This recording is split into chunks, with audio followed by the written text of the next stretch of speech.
Lo vemos todo el tiempo. Las investigaciones de mercado dicen que el 60 a 70% de algún tipo de iniciativas de datos no cumplen con las expectativas. No importa de qué tipo de iniciativas de datos estamos hablando, y nos referimos a las iniciativas formales, no a las pruebas de concepto. Y ha sido así por décadas. Seguramente habrá otra declaración como esta pronto. Por ejemplo, recientemente hubo otro reporte que dijo una tasa de falla del 80%. Hay algo sistemáticamente equivocado en la forma en que abordamos el tema de datos, pero nadie se detiene a pensar cómo hacer las cosas de manera diferente. Peor aún, evidentemente el 60 a 70% de las empresas consideran que datos y analítica son estratégicas. Entonces, ¿es importante, pero no vale la pena el esfuerzo para hacerlo bien? A continuación, les presento 3 de mis varias verdades básicas sobre cómo hacer bien los datos.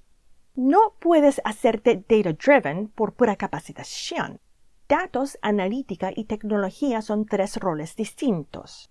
Y no hay escasez de científicos de datos.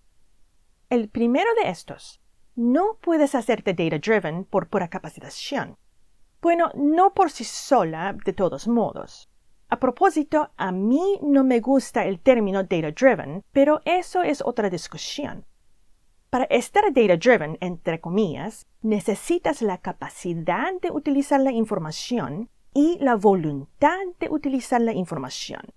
Pero cuando se trata de datos, por alguna razón, la gente olvida que estas son 2 cosas distintas. Específicamente, con los datos, suponemos que la voluntad es una consecuencia natural de la capacidad, por lo que capacitamos a todo mundo con la esperanza de que la capacidad se convierta en voluntad.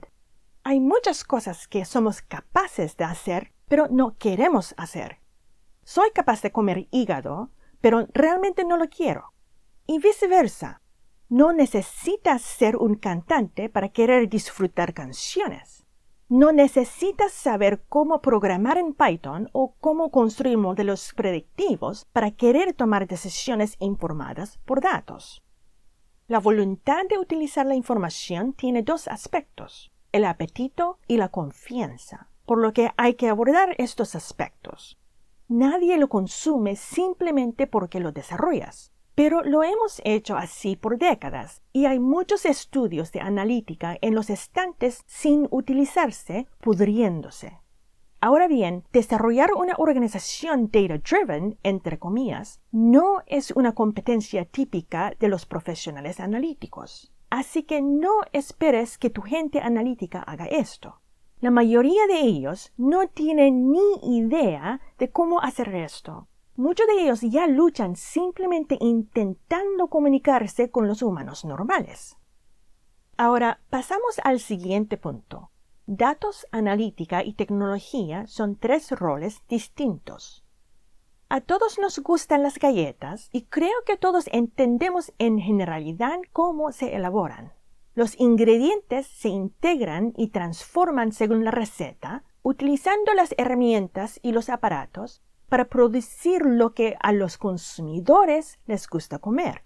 Y como consumidores entendemos que el expertise en los hornos no implica el mismo en la harina.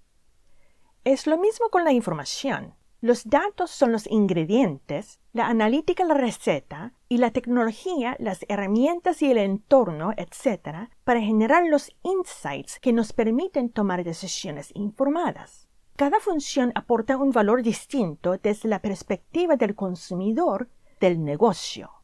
El desafío aquí es que estas 3 áreas tienen habilidades técnicas en común. Por lo tanto, las definiciones de roles deben centrarse en el valor que produce cada uno si el objetivo es cumplir con las expectativas de valor. Tenemos que pensar en términos de la cadena de valor de información en lugar de la cadena de suministro de información. Ahora, el tercer punto. No hay escasez de científicos de datos. La percepción de la escasez tiene mucho que ver con que los responsables de contratar los recursos analíticos no siempre entienden completamente lo que deberían contratar, y mucho menos cómo articularlo. He visto muchas descripciones de puestos que no tienen ningún sentido. Hay un punto que absolutamente merece aclarar: la idea de diseño versus desarrollo. En tecnología, hoy en día, la distinción entre un arquitecto o analista de negocio y un desarrollador es generalmente bien entendida. Los analistas de negocio se encargan en el diseño y la traducción de los requerimientos de negocio y, en cierto modo, son el puente entre el negocio y el desarrollo. Una distinción parecida existe en los datos también. Pero esta distinción rara vez se reconoce en la analítica. Ahora, gracias a todo el bombo publicitario, en los últimos años muchas personas se han subido al tren de la ciencia de datos. Como resultado, ahora hay mucha gente que sabe cómo aplicar las técnicas analíticas, pero sus competencias no incluyen averiguar el cuándo y el por qué desde la perspectiva de negocio. Y tenemos muchos desarrolladores analíticos, pero casi nadie competente en el diseño analítico, que sí es algo real. De hecho, existe una sobreabundancia implícita de desarrolladores analíticos, pero casi nadie que puede conectar el negocio con el desarrollo analítico. Como podrías imaginar, hay una brecha enorme. El proceso general para contratar los recursos analíticos es todavía muy inmaduro. Y honestamente, el dominio de la analítica históricamente ha sido bastante mal en hacer el mejor uso de sus recursos de todos modos.